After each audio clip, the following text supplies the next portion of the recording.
भीख मांगने आए भिखारी को घमंडी सास ने अपनी ही विधवा बहू भीख में दे दी। फिर भिखारी ने जो किया। दोस्तों, आज जो कहानी आपको सुनाने जा रही हूँ वह उत्तर प्रदेश के रामपुर जिले के एक छोटे से गांव की है। उस गांव में एक बहुत ही आलीशान घर बना हुआ था जिसकी मालकिन थी दुर्गा देवी। उसकी कड़वी जुबान और उसका घमंडी स्वभाव ही उसकी सबसे बड़ी पहचान था। दुर्गा देवी के पास पैसों की कोई कमी नहीं थी, लेकिन उसकी कड़वी जुबान के कारण गांव का कोई भी पड़ोसी उससे मतलब नहीं रखता था। दुर्गा देवी के दो बेटे थे। बड़ा बेटा मंजीत जो शादीशुदा था और उसने अपनी पसंद से शादी की थी, जिसकी पत्नी रुचि है, और छोटा बेटा ईशान जिसकी अभी शादी नहीं हुई थी और वह बाहर नौकरी करता था। मंजीत की पत्नी रुचि एक गरीब परिवार की बेटी थी। उसकी माँ लंबी बीमारी के कारण चल बसी थी। उसके पिता रामनाथ जी गांव के पास स्थित ईंट भट्टे पर मजदूरी करते थे। मेहनत मजदूरी करके जो भी कमाई होती उसी से घर का खर्च चलाते थे। जिस ईंट भट्टे पर रुचि के पिता मजदूरी करते थे उसका मालिक दुर्गा देवी का बेटा मंजीत था। उसी दौरान रुचि भी अपने पिता के लिए खाना लेकर वहां पहुंच जाती थी और वहां मौजूद सभी मजदूरों को पानी भी पिलाती थी। कभी अपने पिता के काम में मदद करती तो कभी वहां काम कर रहे मजदूरों की। रुचि का अक्सर वहां आना जाना लगा रहता। एक दिन रुचि अपने पिता के लिए खाना लेकर आई थी। तभी मंजीत भट्टे का निरीक्षण करने पहुंचा। तभी उसकी नजर मजदूरों को पानी पिला रही रुचि पर पड़ी। उसकी सादगी, मधुर व्यवहार और मजदूरों के प्रति उसका लगाव देखकर वह मन ही मन उसकी ओर आकर्षित हो गया। रुचि की सादगी और मधुर व्यवहार ने मंजीत के दिल में उसके लिए एक खास जगह बना ली थी। धीरे धीरे उसने मन ही मन रुचि को अपना जीवन साथी मान लिया। एक दिन मंजीत रुचि के पिता रामनाथ जी से बात करते करते उनके परिवार के बारे में पूछ लेता है। तभी उसे पता चलता है कि रुचि उनकी इकलौती बेटी है और बहुत संस्कारी है। वह घर जाकर दुर्गा देवी से रुचि के बारे में बताता है और साथ में ये भी बताता है कि माँ, कल जाकर रामनाथ जी से हमारे रिश्ते के बारे में बात कर लो। लेकिन दुर्गा देवी को जैसे ही पता चला कि रुचि एक मजदूर की बेटी है तो वह इस रिश्ते के लिए साफ मना कर देती है। लेकिन मंजीत अपने फैसले पर अड़ा रहा।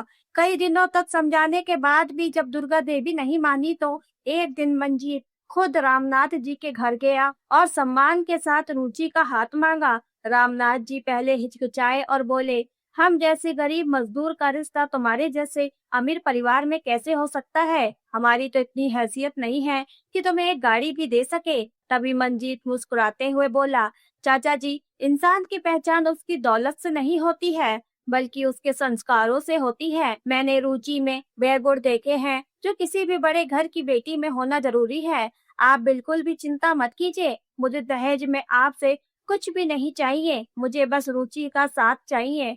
अगर आप हाँ करें तो मैं रुचि को पूरे सम्मान के साथ अपनी जीवन संगनी बनाना चाहता हूँ। मंजीत की बात सुनकर रामनाथ जी की आंखें नम हो गई। उन्हें विश्वास नहीं हो रहा था कि मेरी बेटी के लिए इतने बड़े घर से रिश्ता खुद चलकर आएगा। रामनाथ जी इस रिश्ते से बहुत खुश थे, लेकिन उन्हें क्या पता था कि ये खुशियां शादी होने के कुछ ही महीने बाद गम में बदल जाएंगी। रुचि वहीं खड़े होकर मंजीत और रामनाथ जी की सारी बातें सुन रही थी। जब रामनाथ जी ने रुचि की तरफ देखा तो उसने शर्म से अपनी नजरें झुका ली। तभी रामनाथ जी मंजीत से बोले, बेटा, एक पिता के लिए अपनी बेटी की खुशी से बढ़कर कुछ नहीं होता। अगर रुचि इस रिश्ते के लिए तैयार है और तुम अगर मेरी बेटी की आंखों में कभी आंसू नहीं आने दोगे तो मुझे ये रिश्ता मंजूर है। लेकिन एक बात का ध्यान रखना, मेरी बेटी को कभी कोई दुख मत देना। मंजीत ने तुरंत कहा, चाचा जी, आप इसकी चिंता मत कीजिए। मैं आपकी बेटी को रानी बनाकर रखूंगा, कभी कोई कमी नहीं आने दूंगा। ये सुनकर रामनाथ जी ने मंजीत के सिर पर हाथ रखा और पूरे मन से रिश्ते को मंजूरी दे दी। घर लौटते ही मंजीत ने अपनी माँ दुर्गा देवी से कहा, माँ, मैं आज रुचि के घर गया था। मैंने उसके पिता से रुचि का हाथ मांगा तो उसके पिता ने इस रिश्ते के लिए अपनी सहमति दे दी है। अब मैं चाहता हूँ कि आप भी शुभ मुहूर्त निकलवा कर पूरे रीति रिवाज के साथ मेरी शादी रुचि से करवा दे। ये सुनते ही दुर्गा देवी का चेहरा गुस्से से लाल हो गया। वह बोली, तूने मुझसे बिना पूछे एक मजदूर की बेटी से रिश्ता पक्का भी कर लिया। मैं उस लड़की को अपने घर की बहू कभी नहीं बनाऊंगी। अगर वह लड़की इस घर की बहू बन गई तो समाज में हमारी क्या इज्जत रह जाएगी। तब मंजीत शांत स्वर में बोला, माँ, आपने हमेशा मुझे सिखाया है कि इंसान की पहचान उसके संस्कारों से होती है, उसकी दौलत या कपड़ों से नहीं। रुचि में वे सारे संस्कार हैं जो मैं अपनी जीवन संगनी में चाहता हूँ। मैं उसी से शादी करूंगा। अगर आपका आशीर्वाद मिलेगा तो ये मेरे लिए सबसे बड़ी खुशी होगी। यदि आप अभी भी इस रिश्ते के लिए राजी नहीं होंगी तो मजबूरन मुझे दूसरा रास्ता चुनना होगा। मंजीत की बातें सुनकर दुर्गा देवी को झटका लगा। उन्होंने सोचा कि अगर वह इस रिश्ते के लिए राजी नहीं हुई तो कहीं ऐसा ना हो कि मंजीत मंदिर में जाकर शादी कर ले, फिर समाज में उनकी बदनामी हो। उन्होंने इस डर से मन मार कर इस रिश्ते को मंजूरी तो दे दी, लेकिन उनके मन में रुचि के लिए नफरत पहले से भी ज्यादा बढ़ गई। शादी की तारीख अगले 2 दिन के बाद की रखी गई। दुर्गा देवी ने मजबूरी में आकर शादी की सभी रस्में पूरी की, पर रुचि को कभी दिल से अपना नहीं माना। शादी के बाद रुचि ने जब घर में कदम रखा तो उसने पूरे मन से अपने नए परिवार को अपनाने की कोशिश की। वह सुबह सबसे पहले उठती और घर के सारे कामों के साथ साथ दुर्गा देवी की भी हर छोटी बड़ी जरूरत का ध्यान रखती। लेकिन दुर्गा देवी को रुचि की सेवा से कोई फर्क नहीं पड़ता। रुचि के इतना करने के बावजूद भी वह रुचि को उसकी गरीबी का एहसास दिलाती रहती। कभी कहती, तूने बड़े घर का लड़का देखकर मेरे भोले भाले बेटे को अपने जाल में फंसा लिया, तो कभी उसके मायके का अपमान करती। लेकिन मंजीत के सामने दुर्गा देवी रुचि को कुछ नहीं बोलती। दूसरी ओर रुचि भी कभी मंजीत से दुर्गा देवी की शिकायत नहीं करती थी। उसे डर था कि कहीं उसकी बातों से माँ बेटे के रिश्ते में दरार ना आ जाए और दुर्गा देवी उससे पहले से भी ज्यादा और नफरत करने लगे। इसलिए वह हर अपमान और हर ताना चुपचाप सहती रहती, ये सोचकर कि एक दिन उसके प्यार, सेवा और संस्कारों से उसकी सास का दिल जरूर पिघल जाएगा। एक दिन मंजीत किसी काम से शहर गया हुआ था। घर में केवल दुर्गा देवी और रुचि थी। सुबह सुबह दुर्गा देवी आंगन में तुलसी को जल चढ़ा रही थी, लेकिन जैसे ही वह जल चढ़ाकर थोड़ा आगे बढ़ी तो उनका पैर फिसल गया। वह जोर से नीचे गिर पड़ी। गिरने से उनके पैर में गंभीर चोट लग गई और दर्द इतना तेज था कि वह उठ के खड़ी नहीं हो पा रही थी। उन्होंने दर्द से कराहते हुए रुचि को आवाज लगाई। रुचि दौड़ती हुई उनके पास पहुंची।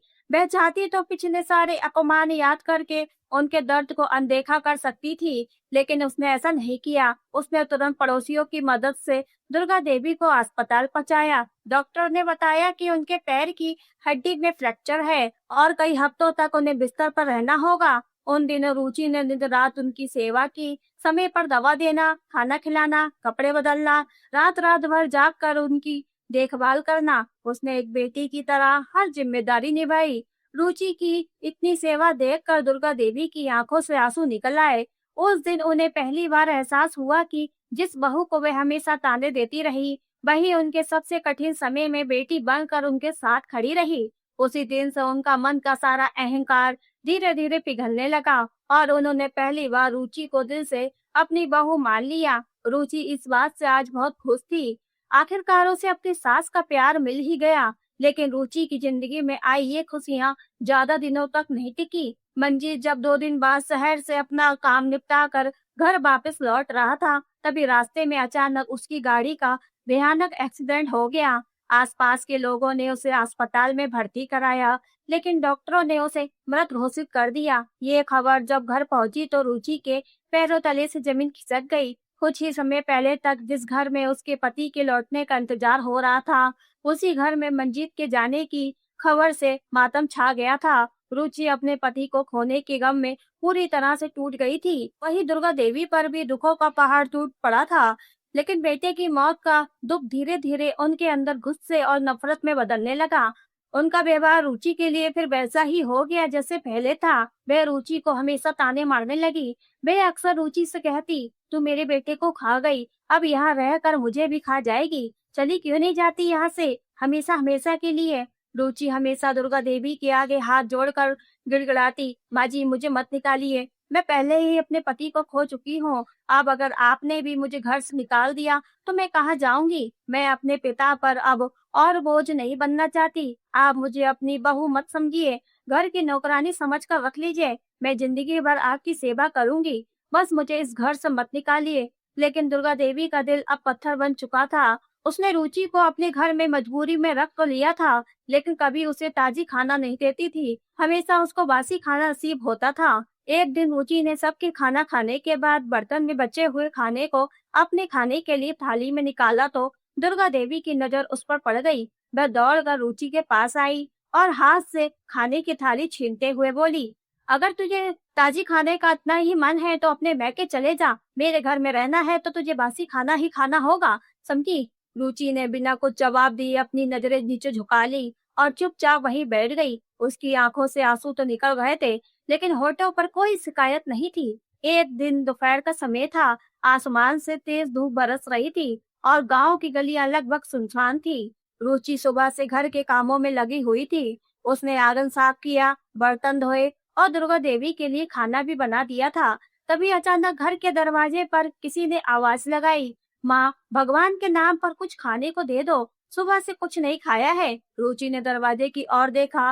वह एक भिखारी खड़ा था। उसके कपड़े पुराने और धूल से भरे थे। हाथ में एक छोटी सी झोली और लकड़ी की छड़ी थी। चेहरे पर थकान साफ दिखाई दे रही थी। रुचि तुरंत रसोई की ओर बढ़ी। उसने सोचा कि घर में सुबह का थोड़ा सा खाना बचा हुआ है, वही इस भूखे आदमी को दे देती हूँ। लेकिन तभी दुर्गा देवी की कड़क आवाज आई, तेरी हिम्मत कैसे हुई मुझसे बिना पूछे उसे रोटी देने की? रुचि वहीं रुक गई। भिखारी ने हाथ जोड़कर कहा, माँ, ज्यादा नहीं चाहिए, 2 रोटी मिल जाएगी तो मेरा पेट भर जाएगा। दुर्गा देवी ने उसे ऊपर से नीचे तक देखा और बोली, हर दिन चले आते हो हाथ फैलाने, क्या मेरे घर में कोई खजाना रखा है?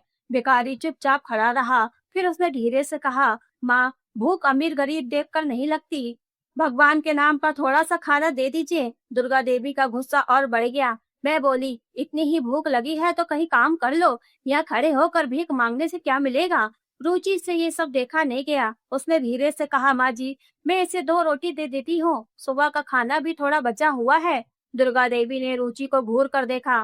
तुझे बड़ी दया आ रही है इस पर? अपने पति को तो खा गई, अब मेरे घर का अनाज भी लुटाएगी? रुचि की आंखें भर आई, लेकिन उसने कुछ नहीं कहा। भिखारी ये बात सुनकर आगे बढ़ गया। तभी दुर्गा देवी कुछ पल के लिए शांत हो गई। उसने पहले रुचि की ओर देखा, फिर जाते हुए भिखारी की ओर। फिर दुर्गा देवी ने एक फैसला लिया जिसकी कल्पना रुचि ने कभी नहीं की होगी। उसने तुरंत भिखारी को आवाज लगाई। भिखारी जब दोबारा दुर्गा देवी के दरवाजे पर पहुंचा तो वह बोली, तुम्हें बहुत भूख लगी है ना? मेरे घर में देने के लिए कुछ नहीं है, लेकिन अगर तुम्हें कोई अपने साथ चाहिए तो इसे ले जाओ। भिखारी कुछ समझ नहीं पाया। उसने हैरानी से पूछा, किसे माँ? दुर्गा देवी ने रुचि की ओर इशारा करते हुए कहा, इसे, मेरी विधवा बहू को, मेरे बेटे को खा चुकी है, अब मेरे घर पर बोझ बनकर बैठी है। अगर तुम इसे अपने साथ ले जाओगे तो कम से कम मेरे घर से एक बोझ तो कम होगा। रुचि ये सुनकर दुर्गा देवी के आगे हाथ जोड़कर बोली, माँ जी, मुझसे कोई गलती हुई है तो मुझे माफ कर दीजिए, लेकिन मुझे इस तरह किसी अनजान आदमी के साथ मत भेजिए। लेकिन दुर्गा देवी ने रुचि की एक नहीं सुनी। रुचि बार बार गिड़गिड़ाती रही, माँ जी, मैं आप पर बोझ नहीं बनूंगी, आप जैसा कहेंगी मैं वैसा ही करूंगी, बस मुझे इस तरह से मत निकालिए। लेकिन दुर्गा देवी का दिल उस समय पत्थर बन चुका था। उसने रुचि की एक भी बात नहीं सुनी और गुस्से में उसे दरवाजे से बाहर धक्का दे दिया। निकल जा मेरे घर से, और आज के बाद अपना मनहूस चेहरा मुझे मत दिखाना। भिखारी कुछ पल तक रुचि और दुर्गा देवी को देखता रहा। उसके चेहरे पर पहले वाली याचना नहीं थी। उसकी आंखों में जैसे कोई गहरी बात छिपी थी। फिर उसने शांत स्वर में कहा, माँ, आपने आज बहुत बड़ा फैसला लिया है, लेकिन याद रखिए, किसी मजबूर इंसान को ठुकराने से उसकी कीमत कम नहीं होती। रुचि की जिंदगी अब पूरी तरह से वीरान हो चुकी थी। उसके पास न कोई सहारा था, न जाने की कोई जगह। वह कुछ पल तक उसी दरवाजे को देखती रही जिस घर को उसने अपना समझकर इतने साल बिताए थे। तभी वह भिखारी उसके पास आया और बोला, तुम चिंता मत करो, मैं सब कुछ ठीक कर दूंगा। भिखारी की बात सुनकर रुचि को बहुत गुस्सा तो आया, लेकिन वह कुछ नहीं बोली। वह चुपचाप उठी और भिखारी के पीछे पीछे चल दी, क्योंकि इसके अलावा उसके पास और कोई रास्ता नहीं था। लेकिन रुचि को यह नहीं पता था कि वह आदमी कोई साधारण भिखारी नहीं था। दरअसल कुछ दिन पहले मोहल्ले के ही एक व्यक्ति ने पुलिस को दुर्गा देवी के बारे में शिकायत की थी। शिकायत में बताया गया था कि वह अपनी विधवा बहू के साथ बहुत बुरा व्यवहार करती है और उसे घर से निकालने की धमकी देती रहती है। मामले की सच्चाई जानने के लिए पुलिस अधिकारी करण ने भिखारी का भेष धारण किया था। वह दुर्गा देवी के घर जाकर खुद अपनी आंखों से सब कुछ देखना चाहता था, लेकिन उस दिन जो कुछ रुचि के साथ हुआ, उसे देखकर करण को यकीन हो गया कि शिकायत बिल्कुल सही थी। रास्ते में कुछ दूर जाने के बाद करण ने अपना भेष उतार दिया और रुचि को अपनी असली पहचान बताई।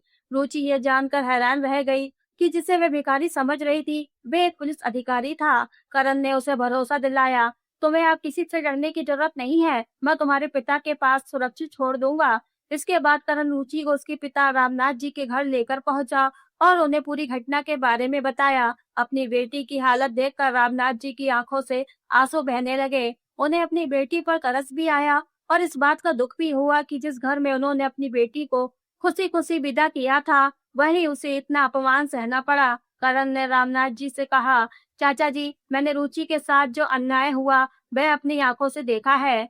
रुचि जैसी संस्कारी और नेक लड़की को अकेला छोड़ना ठीक नहीं होगा। अगर आप और रुचि राजी हो तो मैं उसे अपनी जीवन संगनी बनाना चाहता हूँ। रामनाथ जी कुछ देर तक चुप रहे। उन्होंने अपनी बेटी की ओर देखा। रुचि की आंखों में आंसू थे, लेकिन उसके चेहरे पर पहली बार सुकून दिखाई दे रहा था। रामनाथ जी ने कहा, बेटा, मेरी बेटी ने बहुत दुख सहा है। अगर तुम मुझे सम्मान और खुशियां दे सको तो मुझे इस रिश्ते से कोई आपत्ति नहीं है। करण ने उन्हें विश्वास दिलाया कि वह रुचि को हमेशा सम्मान देगा। कुछ समय बाद दोनों परिवारों की सहमति से रुचि और करण की शादी हो गई। जिस रुचि ने कभी अपने जीवन में सिर्फ दुख देखा था, उसकी जिंदगी में फिर से खुशियों ने दस्तक दे दी। उधर दूसरी तरफ दुर्गा देवी ने अपने छोटे बेटे शांत की शादी कर दी। उन्हें लगा था कि अब नई बहू को भी वह अपने इशारों पर नचाएगी, लेकिन उनकी नई बहू रुचि जैसी सीधी सादी बिल्कुल नहीं थी। वह बहुत तेज तर्रार और चालाक स्वभाव की थी। कुछ ही दिनों में उसने घर की सारी चाबियां अपने हाथ में ले ली और दुर्गा देवी को अपने इशारों पर नचाने लगी और बेटा भी अपनी पत्नी का बराबर का साथ देता।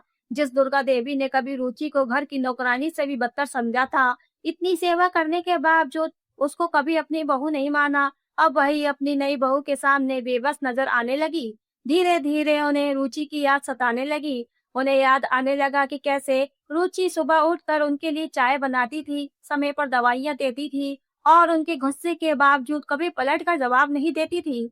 एक दिन दुर्गा देवी अकेली बैठी रुचि को याद करके रोने लगी। उनके मन में बस एक ही बात घूम रही थी, काश मैंने उस दिन रुचि को घर से नहीं निकाला होता, काश मैंने उसके दुख को समझा होता, तो शायद आज वो बेटी बनकर मेरे साथ होती। लेकिन अब बहुत देर हो चुकी थी। जिस बहू को उन्होंने खुद अपने हाथों से घर से बाहर कर दिया था, अब वह अपनी नई जिंदगी में खुश थी और दुर्गा देवी के पास पछतावे के अलावा कुछ नहीं बचा था। किसी इंसान की कीमत उसकी गरीबी, अमीरी या पारिवारिक हैसियत से नहीं, बल्कि उसके संस्कार और व्यवहार से होती है। रुचि ने अपमान सहकर भी इंसानियत और सेवा का रास्ता नहीं छोड़ा, जबकि दुर्गा देवी को अपने घमंड और गलत व्यवहार का परिणाम बाद में भुगतना पड़ा। दोस्तों, इस कहानी से हमें ये सीख मिलती है, कभी भी किसी इंसान को उसकी गरीबी या हैसियत देखकर छोटा नहीं समझना चाहिए। अच्छे संस्कार और नेक दिल ही इंसान की असली पहचान होते हैं। घमंड में लिया गया एक फैसला पूरी जिंदगी का